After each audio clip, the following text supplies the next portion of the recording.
किसी न किसी चीज के अंदर है। हर चीज यहाँ किसी न किसी चीज के अंदर है। हर भीतर जैसे बाहर के अंदर है। जो ठोकर खाते हैं वे प्रवाह पा जाते हैं। जो ठोकर खाते हैं वे प्रवाह पा जाते हैं। बिना गीत लिखे बिना गीत गाए वे चाल के लय ताल छंद से परिचित हो जाते हैं। जो ठोकर खाते हैं वे प्रवाह पा जाते हैं। क्या कि जब उसने कहा कि अब सोना नहीं मिलेगा, तो सोना माने नींद नहीं, सोना माने गोल्ड। जब उसने कहा कि अब सोना नहीं मिलेगा तो मुझे कोई फर्क नहीं पड़ा। पर अगर वह कहता कि अब नमक नहीं मिलेगा, कि अब नमक नहीं मिलेगा, तो शायद मैं रो पड़ता। कि आप तभी लिख सकते हैं जब आप पढ़ते हैं तो लिखने के लिए नकल नहीं करते हैं, प्रतिक्रिया में लिखते हैं आप। नमस्कार, स्वागत है आप सभी का अमर उजाला डिजिटल की खास सीरीज लेखक और लेखनी में। आज हमारे बीच हैं बहुत ही खास मेहमान, जिनकी कविताएं, जिनकी रचनाएं न केवल भारतीय संस्कृति को दर्शाती हैं, बल्कि प्रेम हो, विरह हो या फिर प्राकृतिक सुंदरता, उसको भी बखूबी बयां करती हैं। हमारे साथ हैं पद्मश्री से सम्मानित वरिष्ठ कवि लीलाधर जगोड़ी जी। सर, बहुत बहुत स्वागत है आपका हमारे इस कार्यक्रम में। धन्यवाद। सबसे पहले हम आज आपके जीवन के बारे में, आपकी जो साहित्यिक यात्रा है, आपकी रचनाएं हैं, उनके बारे में आज हम बात करेंगे। तो किसी भी व्यक्ति का काम उसके नाम से होता है, नाम से उसकी पहचान होती है। तो सबसे पहले आज हम इस बात की शुरुआत आपके नाम से ही कर लेते हैं। पहले आपका जो नाम था वो लीलाधर शर्मा था, उपनाम आपकी जो सरनेम है वो चेंज हुए। तो इसके पीछे की क्या कहानी है, क्या परिस्थितियां रही जो आपको जिसने लीलाधर शर्मा से लीलाधर जगोड़ी बनाया? देखिए, लीलाधर शर्मा अपने आप में एक माता पिता का दिया हुआ नाम था और शर्मा लिखते थे हमारे माता पिता। लेकिन शर्मा से जब मैंने लिखना शुरू किया, जब मैंने पढ़ा तो पढ़ने से ये पता लगा कि नाम भी जातिवाचक होते हैं। अच्छा। उनसे भी जातियों का पता लगता है कि फलाना शर्मा है तो ब्राह्मण है, अच्छा। अगर सिंह है तो राजपूत है, अगर कुछ और है तो कुछ और है। इस तरह एक जाति सूचक नामों की मैंने देखा कि परंपरा रही है। पर डॉक्टर लोहिया कहा करते थे हमारे टाइम पे, जब हम विद्यार्थी थे, कि जाति को भूल जाओ। तो जाति को कैसे भूला जा सकता है? डॉक्टर लोहिया तो खुद जाति लिखते थे अपने आगे। लोहिया तो बनियों की एक जाति है जो लोहा बेचे। पर वो ऐसी जाति नहीं थी जैसी वर्ण व्यवस्था वाली जाति होती है। अच्छा। वर्ण व्यवस्था वाली जाति एक बिल्कुल दूसरे ढंग की होती है, और व्यापार वाली जाति लोहा बेचता है तो लोहिया है जी, और सोना बेचता है तो सोनार है। माने वो कोई पारंपरिक और शास्त्रीय जाति नहीं है जी। तो मैंने सोचा कि ये जो शर्मा होना है, बड़ी प्रगतिशीलता थी हमारे टाइम पर छात्रों के बीच में। बीएचयू में पढ़ता था मैं, तो छात्रों के बीच में बड़ी प्रगतिशील बातें होती थी, बहस होती थी, डिबेट होती थी। तो मैंने सोचा यार, ये जो ब्राह्मण होना है, जबरदस्ती का ब्राह्मण होना या जन्मतः या ब्राह्मण की जो क्वालिटीज हैं वो हम में है क्या? तो शर्मा से लोग समझ जाते हैं तो ब्राह्मण है। अगर मैं विश्वकर्मा लिखता तो शायद लोग कुछ और अर्थ लगाते। तो मैंने सोचा जाति सूचक शब्द को छोड़ दिया जाए, तो शर्मा को हटा दिया। तो सोचा ठीक, क्या करें फिर, अपनी क्या पहचान रखें? तो हमारे गांव में हम लोगों को जगतगुरु शंकराचार्य से जोड़ते हुए और ये कहा जाता है कि उनके किसी गृहस्थ शिष्य की औलादें हम हैं। अच्छा। है ना, जगतगुरी जी।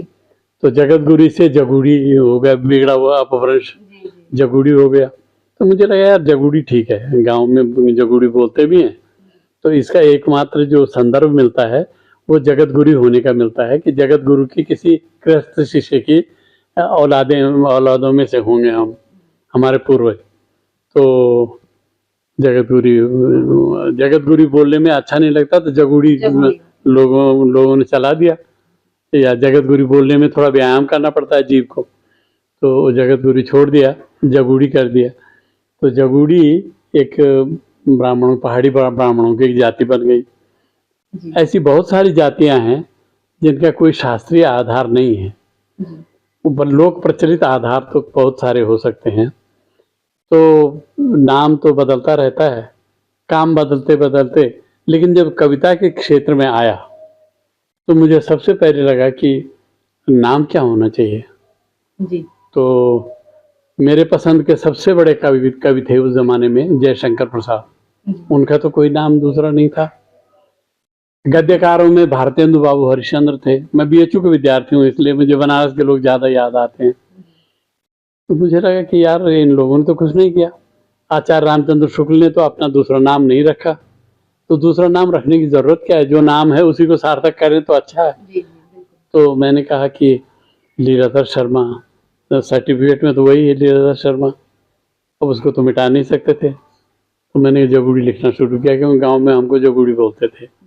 तो जगूड़ी लोग, जगूड़ी जोगत के होते हैं, जोगत गांव से। अब जौ वहाँ भी है, जौ यहाँ भी है। तो जोगत जो गांव है वो बड़ी ऊंचाई पर है। अच्छा। ये टेहरी गढ़वाल में, रमोली पट्टी में। तो वहाँ के हमारे पूर्वज रहे होंगे। और थोड़ा सा एक डांडा पार करके हमारा गांव है, धंगण गांव। वहाँ मैं पैदा हुआ। मुखेम बहुत बड़ा गांव है। कभी अगर आप गई हो उधर तो श्री कृष्ण का मंदिर है वहाँ, सेम मुखेम। तो सेम तो श्री कृष्ण का मंदिर है, और मुखेम बहुत बड़ा गांव है, बृहद बड़ा। 1000 परिवार तो होंगे करीब, इतना बड़ा गांव है। 1000 परिवार तो मैं अपने बचपन की याद कर रहा हूँ। आप तो शायद बढ़ गए हों, या आप तो घट भी गए होंगे, लोग बाहर बस गए होंगे। तो अब तो मैं गए नहीं हूँ कई सालों से वहाँ। तो कहने का अभिप्राय यह है कि नाम तो इस तरह से हम भी बदले और नाम भी बदलता रहा, चलता रहा। लेकिन इस नाम ने आपको प्रसिद्धि दिलाई। हाँ, ये आप कह सकती हैं कि अगर प्रसिद्धि है, उसे आप प्रसिद्धि मानते हैं तो कह सकते हैं आप। यहाँ सर, आपकी साहित्यिक यात्रा काफी लंबी रही है। 1960 से करीब आप लिखते आ रहे हैं। तो कैसे आपकी ये साहित्य की यात्रा शुरू हुई, और आपने सबसे पहले कौन सी कविता लिखी? देखिए, कविताएं और लिखना और पढ़ना, ये अगर किसी लेखक के जीवन में नहीं है तो वो लिख ही नहीं सकता। तो पढ़ना भी साथ में चलता रहा और लिखना भी साथ में चलता रहा। पर लिखना जो है बदलता भी रहा। लिखना अगर बदले नहीं तो फिर एक मोनोटनी आ जाती है।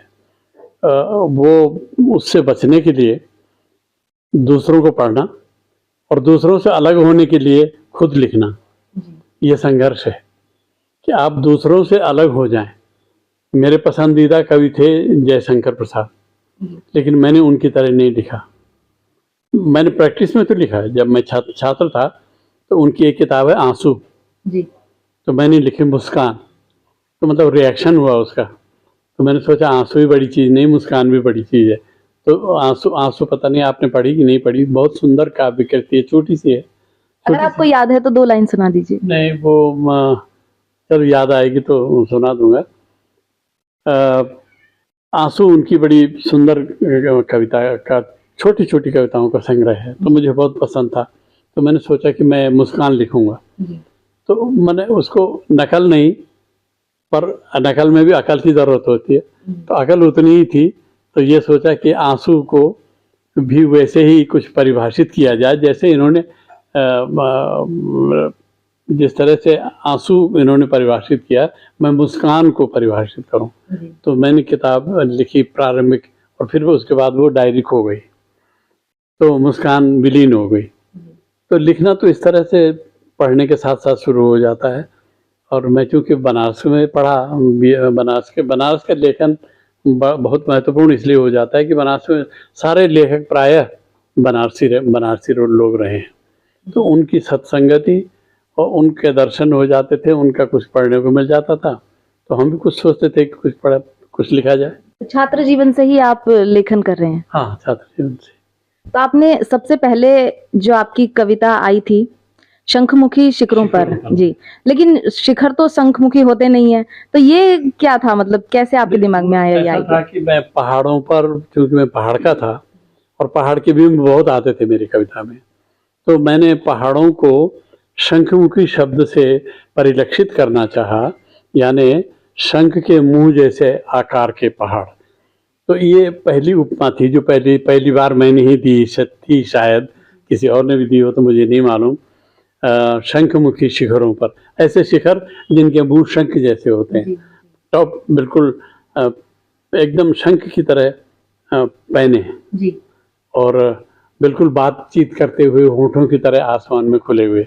जब बर्फ पड़ती है तो हाँ, तो और भी उनकी साम्यता उसमें दिखती है। तो जो शंखमुखी शिखरों पर आया मेरे दिमाग में, वो इसलिए आया कि पहाड़ों को शंख से नहीं जोड़ा किसी ने, समुद्र को शंख से जोड़ा गया। माने समुद्र में शंख पैदा होते हैं तो उससे तो जोड़ा गया, लेकिन मैंने कहा नहीं, पहाड़ों में भी शंख होते हैं, उनके मुंह ही स्वयं शंखों जैसे होते हैं। तो मैंने एक बचपना था मेरा, तो मैंने बचपने में की गई इस परिकल्पना को नाम बना दिया शंखमुखी शिखरों पर। मैंने शंख की तरह ध्वनिपूर्ण, सौंदर्यपूर्ण पहाड़ों की चोटियाँ, जी, है ना, तो ये मेरे मन में था। आप कवि हैं और आपने छात्र जीवन से अपनी साहित्यिक यात्रा शुरू की, लेकिन ये शायद बहुत ही कम लोग जानते हैं कि आप गढ़वाल राइफल्स में भी रह चुके हैं, देश सेवा भी आपने की है, तो वहां कैसे पहुंचे? अब इसको देश सेवा तो आप कहती हैं तो ये आपकी सज्जनता है। मेरी तो वो देश सेवा नहीं थी, मेरी तो एक पलायनवादी दृष्टि थी। मैं छात्र था और मुझे लगा कि घर में पैसे का अभाव है तो नौकरी भी करनी चाहिए। तो उन दिनों नए जवानों की भर्ती चल रही थी, चलती है ना कभी कभी कि लड़के भर्ती हो जाए, तो वो हमारे यहाँ भी चला था। मैं उसमें गया और मेरा सिलेक्शन हो गया तो मैं उसमें चला गया। जब मैं उसमें गया तो मुझे टाइम ही नहीं मिला, यहाँ तक कि न चिट्ठी लिखने का, न पढ़ने का और न सोचने का। ये सारा टाइम जो है आर्मी में एक सोल्जर को गढ़ने में वो लोग लगे रहते हैं। वो उसको अगर ऐसा न करें तो सोल्जर सफल नहीं हो सकता। वो सोल्जर तो कभी भी मारा जाएगा, वो आगे वो बड़ा युद्ध नहीं लड़ सकता। तो वो तो बहुत अच्छा करते हैं वो, लेकिन मुझे जो उसमें अपने बारे में सोचने का मौका मिला वो ये कि मैं अब गया, मेरा अब कोई भविष्य नहीं है, बस ठीक है, बंदूक पकड़ो और निशाना साधो, बस यही काम कर रह गया ज़िंदगी में। सिपाही थे आप? सिपाही था मैं, और ये नहीं, उम्मीद ये थी कि शायद मैं निकल जाऊं सेकंड लेफ्टिनेंट में। अब ये मेरे एक आध साथी निकले भी और मैं नहीं निकला, फिर मुझे लगा कि अगली बार निकलूँगा। तो इस प्रत्याशा में मैंने सोचा यार मेरा बड़ा नुकसान हो रहा है, मुझे कुछ लिखना पढ़ना चाहिए था। मेरा मन तो लिखने का होता था, वहाँ भी होता था। तो अब क्या करना चाहिए, कैसे मुक्ति मिले? आर्मी से आप भाग नहीं सकते, अगर आप भागेंगे तो पुलिस आपको पकड़ के ले आएगी। जी। और आर्मी वाले भी नहीं छोड़ेंगे आपको। तो भागना तो मैं नहीं चाहता था। तो मैंने B.K. कृष्ण मेनन, उस समय डिफेंस मिनिस्टर थे। कृष्ण मेनन साहब बड़े विद्वान आदमी थे, बड़े संयुक्त राष्ट्र संघ में उन्होंने 18 घंटे का भाषण भी दिया था। बड़ा रिकॉर्डेड विद्वान आदमी है, वो दक्षिण भारत के थे। मैंने उनको एक चिट्ठी लिखी कि सर मैं लेखक और कवि बनना चाहता हूँ। उनको भी हंसी आई हुई कि कैसा बेवकूफ़ लड़का है, लेखक कवि कोई बना जाता है, उसके लिए तो प्रयत्न करना पड़ता है। ठीक, तो मैंने कहा कि साहब मुझे आर्मी से आप मुक्त कर सकें, भागना ना पड़े मुझे जी। और ये लांछन न लगे मेरे पे, तो मुझे आप मुक्त कर दें। ये कब की बात है सर? अरे तो 60-65 के बाद के आसपास की बात होगी। तो B.K. Krishna Menon defence minister थे उस समय। ये डेट आप ढूंढ लीजिए उनकी कौन सा कब से कार्यकाल था, मुझे तो डेट अब याद नहीं है। तो कहने का मतलब ये है कि इत्तेफाक से साल भर बाद वहाँ से मेरे बैरंग पत्र का जवाब आया। मैंने बैरंग चिट्ठी भेजी थी डिफेंस मिनिस्टर को जी। कि मुझे अगर कृपा पूर्वक आप यहाँ से छोड़ सकें तो मैं कवि और लेखक बनना चाहता हूँ। तो वो तो हंसा होगा आदमी कि कैसा आदमी है यार, कवि लेखक बनने के लिए नौकरी छोड़ रहा है। तो आ गया कि ठीक है, अगर जाना चाहते हैं तो इन्हें छोड़ दिया जाए। लेखक बनने की ललक थी कि आपको सेना में जाने के बाद भी मन जो है लेखनी की तरफ ही रहा आपका। मन में तो यही था कि लेखक बनना है और एक कुछ कुछ लिखना है मुझे। तो क्या लिखना है ये स्पष्ट नहीं था, तो बस एक एक झक थी सवार कि हाँ लेखक बनना है, लिखना है, लिखना है, लिखना है। तो भाग के नहीं जाना है आर्मी से, क्योंकि अगर भाग के जाएंगे तो पुलिस भी नहीं छोड़ेगी और आर्मी भी नहीं छोड़ेगी, क्योंकि उनका पैसा खर्च हो चुका होता है, वो तनख्वाह दे चुके होते हैं। 1 साल ही रहा मैं, ज़्यादा नहीं रहा, 1 वर्ष का तो बहुत पैसा होता है उस समय के हिसाब से। और वहाँ से भागना वैसे भी नैतिक रूप से भी संभव नहीं था। तो इसलिए मैंने एक पागल सिपाही देखा। कभी लैंसडाउन गए हैं आप? एक बार अच्छा। गए हैं। जो आर्मी एरिया है वहाँ पीछे एक झील है छोटी सी, जी। उसके किनारे वो बैठा रहता था और वो पत्थर की कंकड़ी उठाता था और उसमें गिराता डालता था, गिनता था उनको। पगला गया था वो आर्मी छोड़ना चाहता था बट नहीं छोड़ पाया वो। या आर्मी में आया तब पागल हुआ, या पागल होने के बाद आर्मी छोड़ी, क्या किया। उसको देखा तो मुझे लगा मेरी भी ऐसी स्थिति होने वाली है अगर मैं आर्मी में रहा, क्योंकि मैं लिखना चाहता हूँ, मैं कुछ पढ़ना चाहता हूँ, मैं कुछ करना चाहता हूँ। तो अब क्या करना है, बहुत ही ऊहापोह की स्थिति थी। तो मैंने एक चिट्ठी लिखी, बैरंग चिट्ठी। आजकल तो आप रजिस्टर्ड डाक भेजिए तो पत्र का जवाब नहीं आता जी। साल भर बाद ही सही डिफेंस मिनिस्टर ने उसका जवाब दिया होगा। एक दिन मुझे बाकायदा कहा गया कि फलां 4041 मेरा नंबर था, रगरूट नंबर। कहा लाइन आउट, शाम को आर्मी में शाम को होती है हाजिरी, मालूम है आपको? अच्छा। सुबह नहीं होती हाजिरी, सुबह जाते हैं, शाम को कितने वापस आते हैं उनकी हाजिरी होती है। अच्छा। मतलब हो सकता है कि कोई मार दिया गया हो या मर गया हो या कुछ हो गया हो, तो शाम को रोल कॉल होती है, शाम को लाइन लगती है, उसमें नंबर वाइज और नाम वाइज पुकारा जाता है, हाजिरी लगती है। तो जब हाजिरी लगी, हमेशा मुझे लगा यार अब मुझे तो नहीं रहना है यहाँ। तो मैंने डिफेंस मिनिस्टर को एक बैरंग चिट्ठी लिखी। बैरंग मैंने केवल उसमें कोई डाक टिकट नहीं लगाया, सीधे उसको पोस्ट कर दिया और वो चला गया वहाँ। तो उसका जवाब आया फिर? उसका जवाब आया शायद साल भर बाद, पर आया कि अगर ये जाना चाहते हो तो इन्हें छोड़ दिया जाए। रिटायरमेंट लिया आपने? नहीं, रिटायरमेंट नहीं। आर्मी ने कहा ठीक है आप जाना चाहते हैं तो जाइए, हम आपको नो ऑब्जेक्शन सर्टिफिकेट दे देते हैं कि भाई अपनी मर्जी से गए हैं, ठीक है, ओके। मैं चला आया। मैं कहाँ, जो थोड़ा सा पैसा मिला फिर जो मेरा तनख्वाह का था वो, मैं उनको लेके घर नहीं गया, मैं बनारस चला गया। फिर आगे मैंने BHU में एडमिशन लिया, मैंने पढ़ाई शुरू की आगे, और फिर सोचा कि अब तो पढ़ना ही है। मेरा छोटा भाई नेत्रहीन है, अंधा है, बगल में जो घर है उसी का है, वो भी मेरे साथ था। उस समय मैं उसको भी ले गया था बनारस। तो हम दोनों, उसको तो एडमिशन मिल गया, थोड़ा विकलांग होने की उसको सुविधा भी मिल गई, हॉस्टल भी मिल गया। मुझे तो हॉस्टल भी नहीं मिला, मैं कोई बहुत अच्छा विद्यार्थी भी नहीं था। मैंने कहा वो तो फर्स्ट क्लास आता था हमेशा। और मैं किसी तरह से बनारस में सरवाइव किया, और बनारस में एक साहित्यकारों का वातावरण था। सर, आज आप इतने बड़े लेखक हैं, आपका जीवन उपलब्धियों भरा रहा, लेकिन वहां तक पहुंचने में भी आपको संघर्ष रहा होगा, तो वो कैसा दौर था? देखिए वही मैंने बता रहा था ना आपको कि बनारस में छात्र जीवन बिताया, BHU में पढ़ा। छोटा भाई नेत्रहीन है, उसको भी साथ रखा, और वो मुझसे अच्छा मार्क्स लाता था। मेरे तो हमेशा 3rd class 2nd class marks आते थे, तो चलता रहा। और बनारस में एक बड़ी विलक्षण बात है, वो ये है कि साहित्य का, कलाओं का वातावरण बहुत ज़्यादा है बनारस में। लड़की है तो वो कोई डांस सीखेगी, कुछ करेगी, और या लड़का भी डांस सीखता है, तो वो भी बड़े अच्छे अच्छे नर्तक हुए हैं बनारस से निकले हुए। जो पुरानी फिल्में हैं उनमें बनारस का वो लड़का जिसने पहले सिनेमा में डांस करके क्लासिकल डांसिंग बहुत। हाँ, क्लासिकल डांसिंग बहुत है, और उसने अपना स्थान बनाया। तो कहने का मतलब ये है कि बनारस में जो साहित्यिक वातावरण है उसका प्रभाव मेरे पे पड़ा, और मैं पढ़ने लिखने से जुड़ गया।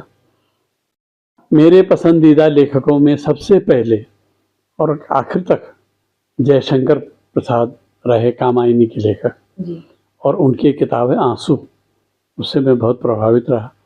उसकी तरह मैंने मुस्कान नामक एक काव्य लिखा जो कहीं मुझसे बाद में खो गया और छपा भी नहीं वो, लेकिन मुझे मेरे दिमाग में छपा हुआ है कि मुझे याद है कि मैंने मुस्कान लिखा था। क्यों? उनकी तर्ज पर जाने की कोशिश की, उनकी नकल तो नहीं थी, क्योंकि आंसू की थीम और आंसू का जो बयान था वो अलग था, और मुस्कान का जो बयान था और उसकी जो थीम थी वो अलग थी। तो नकल तो नहीं थी, बट ये है कि फिलहाल प्रभाव तो था, उसी से प्रेरित होकर मैंने। तो आपके घर में माहौल था ऐसा, साहित्य के क्षेत्र में कोई था? मेरे पिताजी तो काफ़ी अच्छे रामायण के विद्वान थे, रामचरितमानस के कथा भी करते थे, और थोड़ी बहुत उनमें एक काव्य चेतना भी थी। वो गढ़वाली में भी कुछ चीज़ें लिखती थी कभी कभी। उन्होंने सपोर्ट किया आपको लेखनी के क्षेत्र में आने को? हाँ ठीक है, उन्होंने विरोध भी नहीं किया तो सपोर्ट भी नहीं किया, मतलब ये ठीक है, मेरा अपना काम है, तुम्हारा अपना काम है, ये वाली स्थिति थी। तो वो ठीक है, उनका कोई सपोर्ट नहीं था वैसा, बस यही सपोर्ट था कि उन्होंने कभी मना नहीं किया किसी चीज़ के लिए। तो ये बहुत बड़ी सपोर्ट समझता हूँ मैं। तो प्रश्न क्या है आपका? आपके घर में आपको सपोर्ट मिला? हाँ, सपोर्ट मिला। और मेरा नेत्रहीन भाई, वो उसने भी पॉलिटिकल साइंस से एमए किया जी। और बीएचयू का पहला ब्लाइंड है वो। ओके। हाँ, जिसने एमए किया और मास्टर डिग्री ली, टीचर बना, वो रिटायर्ड है, बगल में रहता है, और अभी भी बच्चों को ट्यूशन करता है म्यूज़िक के यहाँ, म्यूज़िक उसी के यहाँ चलता है ज़्यादा। तो मेरा तो उससे कोई म्यूज़िक से बस श्रोता के रूप में संबंध है। म्यूज़िक कहीं सुनते हैं तो अच्छा लगता है। तो कविताएं, आपने म्यूजिक सुनने की बात कही, तो कविताओं का भी हम जब देखते हैं कि कविताएं लिखना और कविताओं को पढ़ना दोनों अलग अलग चीज, आप कितना समझते हैं इस चीज को? देखिए, मैं कविताओं को इसलिए पढ़ता था कि मुझे उन जैसी कविताएं नहीं लिखनी। मेरे मन में ये चेतना पहले ही थी कि जैसी कविता मैं पढ़ूंगा वैसी कविता मैं नहीं लिखूंगा, लेकिन उसका भावांतरण करके मैं लिख सकूं, कुछ उससे भी बदल के मैं किसी दूसरी भाषा में लिख सकूं, उसके लिए कोई नई शब्दावली पैदा कर सकूं, तो मेरी कविता नकल नहीं कहलाएगी, वो लगेगा मैंने लिखी है। तो ये संघर्ष मेरा कुछ दिनों चला, और उसके बाद फिर ये हुआ कि मुझे आदत सी हो गई कि मुझे कुछ अलग सोचना है, अलग लिखना है, और उसका परिणाम है जो मैंने लिखा। कविताओं की हम बात करें तो आजकल सोशल मीडिया का जमाना है, या बहुत सी जगह ओपन माइक प्रोग्राम्स होते हैं, उनमें कविताओं को पढ़ा जाता है। बहुत सारे राइटर्स ऐसे हैं जो कविताओं को पढ़ते हैं और बहुत अच्छा एक तुकबंदी के साथ पढ़ते हैं। हम नए राइटर्स को भी देखते हैं। तो आपको क्या लगता है कि तुकबंदी होनी जरूरी है या फिर कविताओं में गहराई होनी बहुत जरूरी है? देखिए, जब कविता में लोग तुकबंदी के पीछे पड़ जाते हैं तो कविता की नसबंदी हो जाती है, कविता नहीं आती। फिर तो तुकबंदी आती है, तुक से तुक मिला रहे हैं आप, उसका क्या मतलब है? कहीं अच्छा भी लगता है पर हमेशा अच्छा नहीं लगता। हमेशा तब अच्छा लगता है जब उक्ति नई हो, जो कहा जा रहा है वो नया हो, जो महसूस कराया जा रहा है वो नया हो, एक पुरानी उक्ति ना हो और किसी पिटी उक्ति ना हो। इसलिए उक्ति विशेषम कव्वम, एक प्राकृत कवि ने कहा है, उक्ति विशेषम विशेषम कव्वम भाखा जा होई सा होई। उक्ति विशेषी, कथन विशेषी कविता है। अगर कोई नई बात कही गई है तो वो कविता है, अगर वो तुकबंदी में कही गई हो ना कही गई हो, इससे कोई फर्क नहीं पड़ता। उक्ति विशेषम कव्वम भाखा जा होई सा होई। भाषा चाहे कोई भी हो, लेकिन उक्ति एक विरल उक्ति होनी चाहिए, उक्ति कथन होना चाहिए, कथन विशेष होना चाहिए। तो उक्ति को सुनते ही लगना चाहिए कि आज तक तो मैंने ये बात सुनी नहीं, मैं तो नई बात सुन रहा हूँ, मैं तो नई बात कह रहा हूँ। तो ये जो उक्ति विशेष है, ये जब आती है तो वो कविता बन जाती है। सर, आपने जब अपनी साहित्य की यात्रा शुरू की तो आपने गढ़वाली गीत भी लिखे, हिंदी में भी लिखे। गढ़वाली जो आपने गीत लिखे और फिर उससे आप कविताओं की तरफ आए। कृष्ण से संबंधित गीत थे, राम से संबंधित गीत थे, तो कैसे कविताओं की तरफ झुकाव आया आपका? देखिए, कविता करना भाषा का भी काम है। कविता केवल अकेली नहीं होती है, बिना भाषा के कविता नहीं होती है। तो अगर गढ़वाली भाषा में ही मैं कविता लिखता हूँ तो मैं एक सीमित दुनिया में रहता, क्योंकि गढ़वाली जितने लोग समझते हैं वही समझ पाते हैं। पर मुझे तो उस दरवाजे को छोड़कर एक बड़ा दरवाज़ा चाहिए था। मेरी इच्छा थी कि मेरी चीज़ें मैं कुछ लिखूं तो सब लोग उसको देखें। तो सब सिर्फ हिंदी ही समझ सकते थे भारतवर्ष के परिप्रेक्ष्य में। और ठीक है, बहुत से लोग तो अंग्रेजी समझते हैं, तो अंग्रेजी तो हमारे पास नहीं थी ज़्यादा। तो हमने सोचा कि भाई हिंदी बड़ा व्यापक क्षेत्र है। 72-73 के बीच की कविता है लगती है मुझे, 60 से 72-73 के बीच, उस दशक में सबसे पहले सोना महंगा हुआ जी। सोने का भाव बढ़ा, मतलब 20 रुपए तोला भी मैंने सुना है और घर में खरीदा हुआ देखा है। पर जब सोना सैकड़ों हजारों में चला गया तो तब मेरे मन में ये आया कि जब उसने कहा कि अब सोना नहीं मिलेगा, तो सोना माने नींद नहीं, सोना माने गोल्ड। जब उसने कहा कि अब सोना नहीं मिलेगा तो मुझे कोई फर्क नहीं पड़ा। पर अगर वह कहता कि अब नमक नहीं मिलेगा, तो शायद मैं रो पड़ता। बहुत ही गहरी बात। मतलब जो नमक मुझे सोने से ज़्यादा महत्वपूर्ण इसलिए लगता है कि वो हमारे खाने पीने का स्वाद बदल देता जी। है ना। तो सोना क्या स्वाद बदलता है? सोना तो एक है, हमारी समृद्धि का द्योतक है, बट जिंदगी का स्वाद भी बदलता होगा। पर मुझे लगा कि नमक ज़्यादा अच्छा, नमक मिल गया तो वही बहुत है, सोना मिले न मिले। सर, हम बात करें आपकी कविताओं की, लेकिन उससे पहले आप गढ़वाली गीत लिखते थे। आपने कृष्ण भक्ति पर कई गीत लिखे हैं, तो कविताओं की तरफ कैसे झुकाया आया? देखिए, कृष्ण भक्ति में भी मैंने कविता ही लिखी है जी। और जो भी प्रकृति के बारे में था, वो सब पहाड़ की प्रकृति के बारे में, वो सब काव्यात्मक अभिव्यक्ति ही थी। पर सवाल यह है कि आप किस भाषा में ज़्यादा लोगों तक जा सकते हैं। अगर आप गढ़वाली में ही लिखेंगे तो केवल गढ़वाल तक ही सीमित रह जाएंगे। अगर आप हिंदी में लिखेंगे तो एक बहुत बड़े व्यापक क्षेत्र में आपका प्रवेश हो जाएगा। अगर इंटरनेशनली आप अंग्रेजी में लिखें तो हो सकता है ज़्यादा बड़े क्षेत्र में जा सकें। या अगर आप कहते हैं कि फ्रांसीसी राइटर्स जो हैं वो ज़्यादा, अंग्रेज भी फ्रांसीसी लेखकों को ज़्यादा पसंद करते हैं। तो भाषा की पकड़, भाषा की समझ, भाषा की व्याप्ति कहाँ तक पहुँचाती है वो भाषा आपको, भाषा की क्या परिधि है, क्या सीमाएं हैं उसकी। लेखन में भाषा की बाध्यता नहीं होनी चाहिए। बाध्यता तो नहीं है, पर सवाल यह है कि कोई भाषा अगर छोटे दायरे में ही रहती है तो वो आपको छोटे दायरे में ही रखेगी। लोक भाषा अच्छी होती है पर लोक छोटा होता है। लेकिन जब व्यापक दृष्टिकोण में आप जाएं तो आप हिंदी के ज़्यादा बड़े क्षेत्र में जा सकते हैं, या आप अंग्रेजी में जाएं तो और बड़े क्षेत्र में जा सकते हैं। अगर आप फ्रांसीसी में जाएं तो शायद ज़्यादा बड़े क्षेत्र में जा सकें। सवाल यह है कि भाषा की जो पहुंच है वो कहाँ तक है, कितनी है, और फिर भाषा भी व्याकरण सम्मत है कि नहीं। मतलब अगर बहुत जिस भाषा का ग्रामर ही नहीं होता उस भाषा में लिख के आप क्या करेंगे, बहुत दूर तक नहीं जा पाएंगे। तो इसलिए ग्रामर होना भी भाषा का बहुत ज़रूरी है, अन्यथा भाषा सीमित हो जाती है। तो इस दृष्टि से मैंने सोचा कि हिंदी ज़्यादा व्यापक क्षेत्र में जाने वाली भाषा है। भारतीय दृष्टिकोण से सोचा तो हिंदी के लेखक बन गए। आपने नागराजा के ऊपर भी एक गीत लिखा था, कुछ सुना दीजिए उसको। इन जगह भगवान तुम लेंदा अवतार है, सेमा का जंगल वांडू जाणू फांडू। आप गढ़वाली समझती है? नहीं समझती हूँ। वांडू फांडू मन इधर उधर, सेमा का जंगल वांडू जाणू फांडू। और फिर मुझे लगा कि यार फांडू का तो कोई तुक ही नहीं हो सकता, तो तुक मिला के उन दिनों कविता लिखते थे हम। तो सेमा का जंगल वांडू जाणू फांडू, सामा सामी देखिए हिमालू को डांडू। तो मैंने सब ये जोड़ा कि आमने सामने दिखाई देता है हिमालय का पहाड़।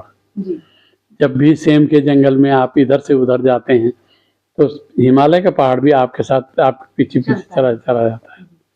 ये भाव था। खैर, तो कहने का मतलब ये है कि हिंदी ने एक बड़ा क्षेत्र मुझे दिया, बड़ा पैमाना। अभी मध्य प्रदेश में मुझे कबीर सम्मान मिला जी। तो क्या गढ़वाली में लिखता तो क्या मिल सकता था? नहीं मिल सकता था, क्योंकि भाषा की भी अपनी सीमा होती है। व्यापकता जरूरी है। व्यापकता बहुत जरूरी है। और उसकी संवेदना भी शायद भाषा में जाने से नई शब्दावली आती है, संवेदना को भी वृद्धि मिलती है। जिस शब्द का आपकी भाषा में अभाव हो, कभी उन शब्दों पर विचार किया आपने या हमने कि भाई इनकी जगह क्या होना चाहिए? तो नया शब्द गढ़ना भी कवियों का काम है। तो ये सब है। तो और बताइए, क्या और सवाल क्या है? सर, बात आपकी पर्सनल लाइफ के बारे में अगर करें हम, तो हमें एक किस्सा याद आता है कि 11 या 12 साल की उम्र में आप घर से चले गए थे और छात्र जीवन था उस वक्त। तो कैसा आपका छात्र जीवन था और क्यों आपने घर से मतलब पलायन किया? देखिए, घर की परिस्थिति अब याद करना तो अब लगता है कि एक भूली बिसरी चीज को याद कर रहे हैं, लेकिन उस समय तो एक बहुत अनिवार्य जीवन था। वो घर से बाहर होना चाहता था। क्यों होना चाहता था? क्योंकि घर में संतुष्टि नहीं थी। माने घर में रहकर आप क्या करेंगे? कुछ नई दुनिया देखी जाए, कहीं जाया जाए। तो मैं घर से भाग कर ऋषिकेश आ गया। सबसे पहला मुकाम मेरा ऋषिकेश में रहा। ऋषिकेश से मैं राजस्थान चला गया, राजस्थान से मैं बनारस गया। मैं तो भगोड़ा ही रहा हमेशा। जब भी मौका मिला एक जगह छोड़ के दूसरी जगह चला गया। कहते हैं लिखने के लिए घुमक्कड़ी होना भी जरूरी है। बहुत जरूरी है। और जब मैं इतनी जगहों पर गया तो मैंने उतनी जगहों को पढ़ा भी और उतने लोगों को देखा भी, उतने लोगों से मिला भी और उनकी भाषा भी समझने की कोशिश की, उनके सारे मंतव्य समझने की कोशिश की कि लोग क्या सोचते हैं। जैसे जब मैं राजस्थान गया तो राजस्थान में मुझसे अक्सर गांव की महिलाएं, एक गांव में रहता था मैं, कांसली एक जगह कोटपुतली की बगल में, वहाँ के यह वैद्यनाथ आयुर्वेद भवन के मालिक जोशी जी, उनके परिवार, उनका एक स्कूल था, संस्कृत पाठशाला। वहाँ आचार्य तक की पढ़ाई होती थी। वहाँ मैंने पूर्व मध्यमा वगैरह सब शास्त्री वगैरह वहीं से किया। तो वहाँ कुछ महिलाएं मुझसे पूछा करते थे कि रहते तो तुम लोग पहाड़ पे हो, चारपाई कहाँ लगाते हो? अच्छा। हाँ, तो मतलब इस तरह मजाक उनके मन में सूझता था पहाड़ों को लेकर के जी। तो मैंने कहा कि पहाड़ पे भी जगह मैदान होता है छोटा सा, पहाड़ की चोटी पे भी, वहाँ भी पलंग लग जाता है। भाई ऐसी क्या बात है कि पहाड़ में गए और गिरे? ऐसा नहीं है। पहाड़ में भी ज़मीन है, पहाड़ भी ज़मीन से ही बनता है और पहाड़ पर भी ज़मीन रहती है। ज़मीन तो कभी ख़त्म नहीं होती। तो ये सब कह के मैं अपना पिंड छुड़ाता था उनसे। पर मतलब लोगों के ये जिज्ञासाएं इधर उधर जाने से ही पता लगता है कि लोग क्या सोचते हैं पहाड़ों के बारे में। दूसरा ये है, जैसे मेरी किताब का नाम है शंखमुखी शिखरों पर। तो पहाड़ों में शंख तो नहीं होते, शंख तो समुद्र में होते हैं। तो मुझे लगा कि पहाड़ों में शंख होते हैं, लेकिन पहाड़ की चोटी के रूप में होते हैं।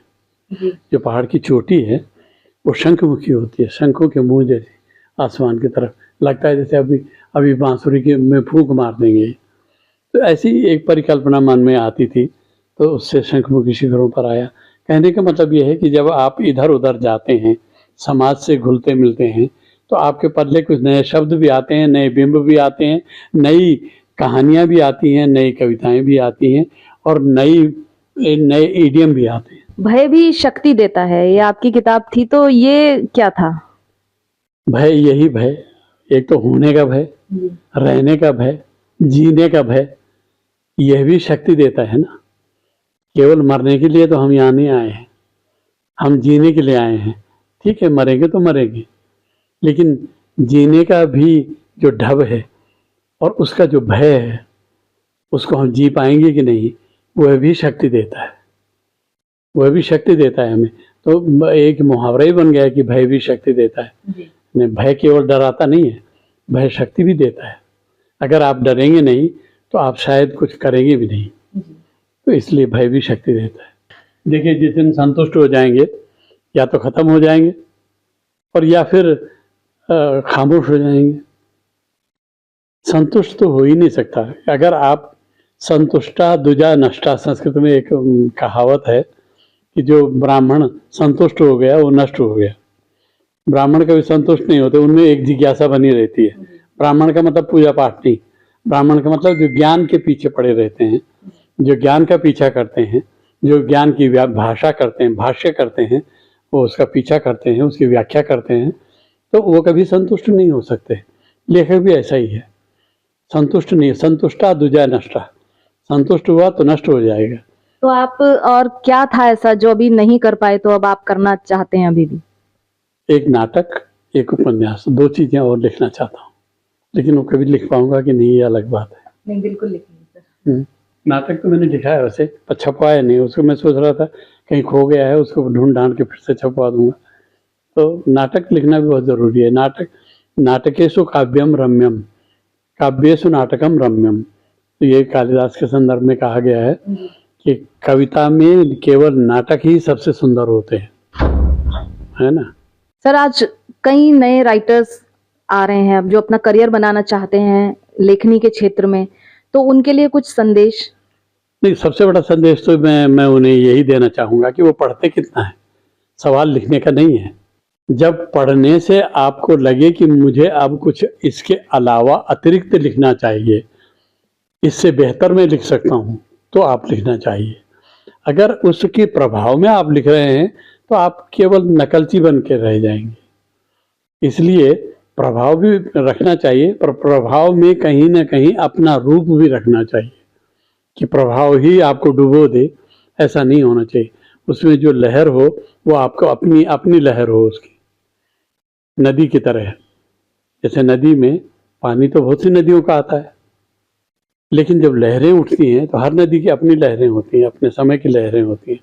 इसी तरह लेखन में भी है कि आप प्रभाव कहीं से ले सकते हैं, लेकिन प्रभाव नकल ना हो, प्रभाव भी अकल से लिया गया हो, रचा गया हो। तो ये थे हमारे साथ पद्मश्री लीलाधर जगुड़ी जी, जिनकी कविताओं में जीवन का कोई ऐसा रंग नहीं जो झलकता ना हो। अगली ही कड़ी में आपसे एक नई शख्सियत के साथ जल्द मुलाकात होगी। तब तक आप बने रहिए अमर उजाला.com के साथ।